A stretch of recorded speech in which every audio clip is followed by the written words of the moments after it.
Mucho más leve es esa manzana que solo tenía un pequeño golpe allí, estaba un poquito, pero la limpiamos y nos sirvió. Esos serían los casos de anulabilidad. Y un acto administrativo es anulable cuando resulta que no está bien hecho del todo, porque tiene ciertos defectos, pero podemos decir que carece de importancia. Son anulables, nos dice el artículo 48, los actos de la Administración que incurran en cualquier infracción del ordenamiento jurídico, lógicamente que no sea del artículo 47, incluso la desviación de poder. ¿Qué es eso de la desviación de poder? No es ni más ni menos que el uso de unas potestades para fines distintos para aquellos a los que se han otorgado. Dicho un poco, yo te doy a ti 5 euros para que me compres un bocadillo y resulta que lo que me traes es yo qué sé, iba a decir una marca Red Bull, que no sé, bueno, pues no, yo quiero, lo has utilizado para fines distintos a aquellos para los que se concedieron. Tú tienes unas facultades dentro de la administración para esto, para sancionar a aquel que incumpla con arreglo a lo dispuesto para el régimen disciplinario. Y no lo haces por eso, sino como la mala leche que tienes contra él, pues entonces eso sería una desviación de poder, dicho de un modo muy chabacano, Pero cualquier infracción del ordenamiento jurídico, lógicamente que no sea constitutiva de nulidad de pleno derecho, pero pues entonces estaremos en presencia de esa circunstancia. Bien, nulidad de pleno derecho, bueno, pues ya lo hemos visto, estamos aquí, las disposiciones administrativas lo mismo, y la anulabilidad, ¿qué es lo que ocurre? Lo que ocurre es que en principio dicen que si bien pueden presentar respecto a la anulabilidad ciertos defectos, hace referencia concreta al defecto de forma y dice, no, el defecto de forma solo determinará la nulidad. Hay un defecto, sí, pero en todo caso, aunque haya un defecto, solo determinará la anulabilidad cuando el acto carezca de los requisitos formales indispensables para alcanzar su fin o dé lugar a indefensión. Si no, si hay un defecto de forma y no concurre alguna de estas circunstancias, no pasará absolutamente nada. Lo mismo sucede con la realización de actuaciones administrativas fuera del tiempo establecido para ello, que solo implicarán la anulabilidad cuando así lo imponga la naturaleza del término del plazo. Si no, se ha realizado fuera del plazo, sí. ¿Eso no está bien hecho? Sí. ¿Pero es anulable? Pues puede ser que sí o puede ser que no. Será anulable cuando se dé alguna de esas circunstancias. Lo mismo sucede con el defecto de forma, ¿de acuerdo? Y por último están esas irregularidades no invalidantes. Vamos, sí, tiene esto el pequeño golpe que tenía la manzana, pero nada. Una actuación administrativa realizada fuera de plazo,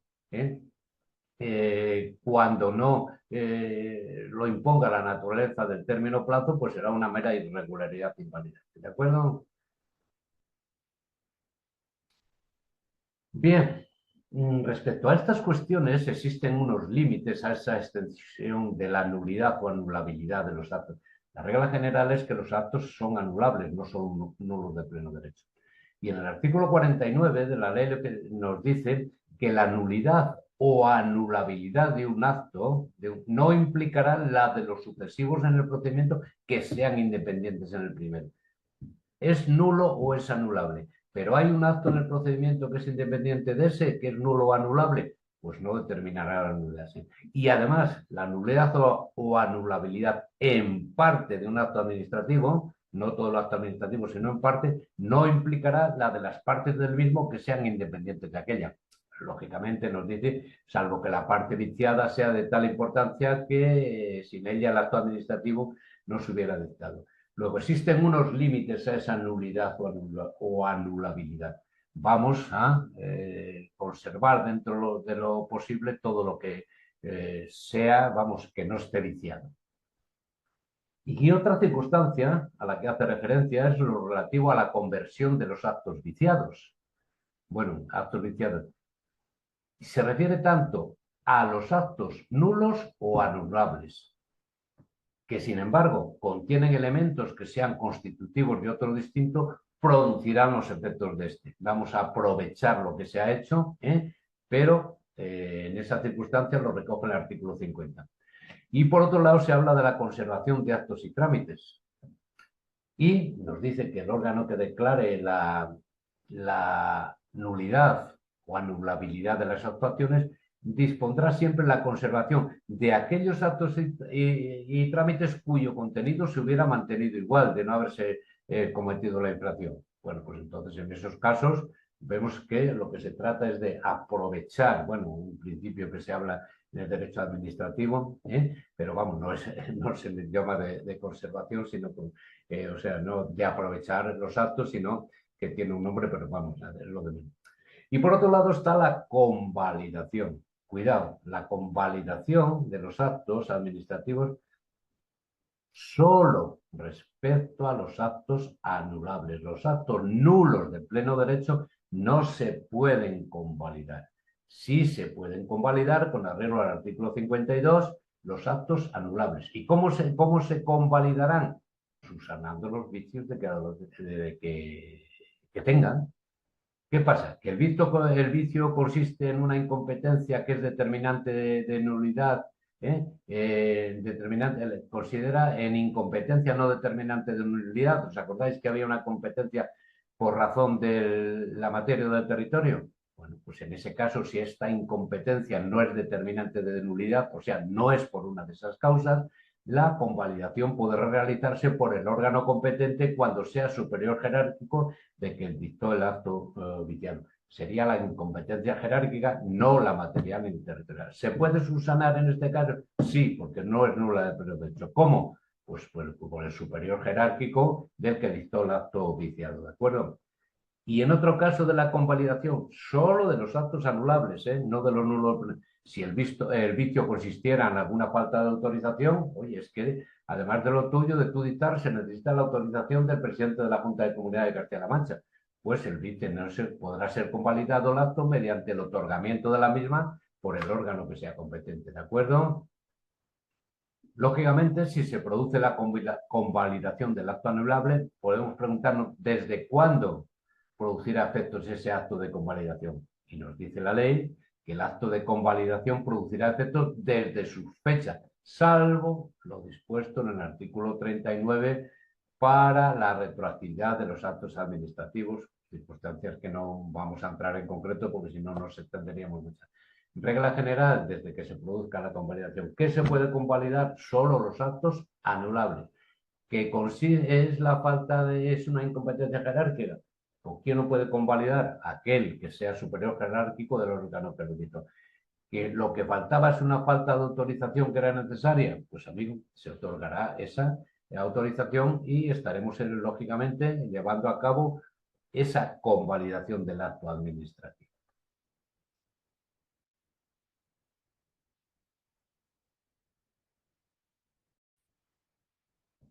Bueno, pues vamos a ver una serie de ejemplos, nos dice Paisanín, para ver así si se puede comprender mejor lo que hemos denominado cuestiones generales de esta materia. En cuanto a los límites a la extensión de la nulidad o anulabilidad del artículo 49, nos dice que Estela Marinera recibe notificación de inicio de un procedimiento sancionador en materia de tráfico y durante la instrucción del procedimiento se descubre que la denuncia policial contiene irregularidades. Al continuar la tramitación del procedimiento, se realizan actuaciones independientes del acto inicial, como la emisión de informes técnicos, audiencia a la presunta infractora y la resolución de la imposición de la sanción. Estos actos cumplen con los requisitos legales y son independientes de la denuncia, por lo que, aparte de que se declare la invalidez del primero de ellos, tendrán validez. ¿De acuerdo? Hay unos límites establecidos. Respecto a la conversión de los actos viciados del artículo 50, dice que una denuncia formulada por la Guardia Civil de Tráfico a Estela Marinera de Aguadulce por sobrepasar los límites establecidos del límite de velocidad no contiene la velocidad a la que circulaba con su vehículo. Será anulable para sancionar por ese exceso de velocidad, pero la denuncia contiene otros elementos para poder observar una infracción distinta, como puede ser el hecho de circular careciendo de puntos en el permiso de conducción. ¿De acuerdo? Conversión como tal. En otro caso, también Estela Marinera supera un proceso selectivo para ser nombrada funcionaria de carrera y por el órgano competente de la Consejería de Hacienda y Administraciones Públicas se le nombra como funcionaria interina en lugar de funcionaria de carrera.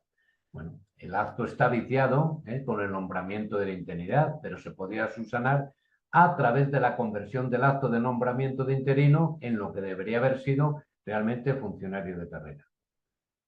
Por otro lado, el nombramiento, bueno, en ese sentido, el nombramiento tenía todos los elementos que podía permitir la constitución de otro acto administrativo distinto, que no estaría vinculada, pues en el caso expuesto se partía de que se había participado y se había superado un proceso selectivo para el acceso a plazas como funcionario de carrera y no como personal interino, por ejemplo, si hubiera sido llamado de una bolsa de trabajo a una lista de espera.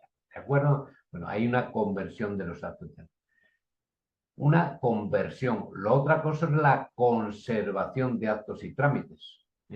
A Estela Marinera se le impuso una sanción económica tras la instrucción del correspondiente procedimiento y posteriormente en la vía de recursos se constata que en la tramitación del procedimiento administrativo existen vicios, cosas mal hechas, como la ausencia del trámite de audiencia y de pruebas suficientes que respalden esa denuncia formulada.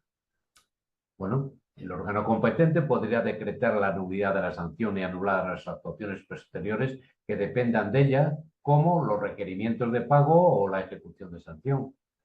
Sin embargo, se deberán conservar y mantener válidos los actos y trámites anteriores al vicio, como la identificación del vehículo infractor o la constatación de la presunta infracción que no están directamente afectados por el vicio, por ejemplo, de la falta de pruebas. ¿De acuerdo? Y por último, eso de la convalidación, sabemos que solo es posible para actos anulables y hablábamos en los casos de incompetencia jerárquica. Bueno, pues en este caso, nombramiento de personal funcionario de carrera que corresponde al titular de la Consejería de Hacienda y Administraciones Públicas de la Junta de Comunidad de Castilla-La Mancha, pero que es realizado por el titular de la Dirección General de Función Pública. Bueno, presuponiendo que no existe ninguna delegación, se trataría de un vicio de incompetencia jerárquica a ser dictado por un órgano inferior al que tiene competencia para tratar. Este defecto se puede subsanar mediante la convalidación del acto de nombramiento por el titular de la consejería. En el caso de convalidación de un vicio de falta de autorización, pues nada, para nombrar funcionarios interinos, en la ley de Castilla-La Mancha, por ejemplo, se establece que es necesaria autorización de la Dirección General de la Función Pública. Bueno, pues si una consejería nombra a un funcionario sin tener en cuenta esta, sería un acto anulable que podría ser convalidado mediante la autorización de ese nombramiento por el titular de la Dirección General de Función Pública. Era necesaria la autorización. ¿De acuerdo? Bueno, pues esto es a grandes rasgos lo que supone todas estas cosas que son un poco complejas en cuanto a la interpretación de los términos que en el mismo aparecen. Ya sabemos que todas estas circunstancias que aparecen en estos casos concretos, pues son susceptibles de una determinada interpretación. Esa interpretación como tal hay que hacerla con arreglo a unos ciertos parámetros, pero en todo caso ese mantenimiento a poder ser de los actos que, a pesar de que están incursos en un procedimiento, podríamos decir, que presenta defectos, pueden servirnos y aprovecharse de ellos no teniendo que hacer un nuevo acto administrativo. Esta complejidad de la nulidad y anulabilidad o las irregularidades no invalidantes, pues parte de la idea esa de que sí, se puede presumir esa presunción de validez de los actos administrativos, pero que puede ser que se dé alguna de las circunstancias que dan lugar a la nulidad de pleno derecho, nombrar como funcionario a una persona que carece de los requisitos esenciales para ello, aunque haya superado el procedimiento, pero luego resulta que no tenía los requisitos que eran necesarios. dictado por órgano manifiestamente incompetente por razón de la materia o del territorio, aquellos que lesionen los derechos que son susceptibles de amparo constitucional son las cosas más gordas. Estos nulos de pleno derecho pueden ser, cuando vamos a la revisión de oficio, a la revisión de los actos administrativos, pueden ser revisados de oficio por la propia administración, cuando se dan una serie de circunstancias. Para ello, el artículo 106 nos habla de esa revisión de oficio, nos hace alusión a que los actos nulos de pleno derecho, cuando concurren ciertas circunstancias firmes o que no haya sido recurridos en vía administrativa, ¿qué es lo que ocurre?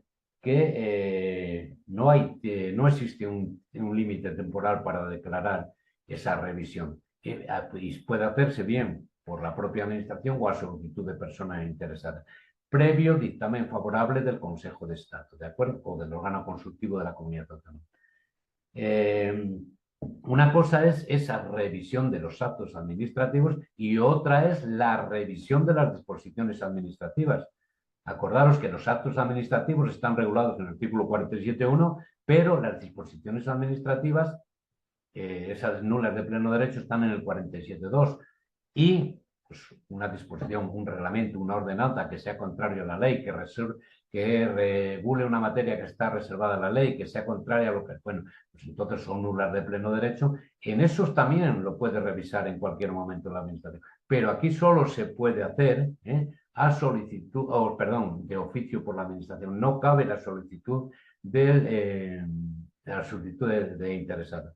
Y en ese sentido, el artículo 106 fija un plazo de 6 meses para llevar a cabo la revisión, que si resulta que no se resuelve en ese tiempo, pues los efectos que se producen son distintos, dependiendo que se haya iniciado de oficio, en cuyo caso se producirá la caducidad del procedimiento, y si se ha iniciado a solicitud de persona interesada, lo que se produce es el silencio negativo, vamos, que aquello que ha solicitado, que nada, de nada. Bueno, pues esto es a grandes rasgos lo que hace referencia a esta materia en concreta. Ya en otro vídeo posterior haré algunos casos supuestos prácticos relacionados con esto. Salud.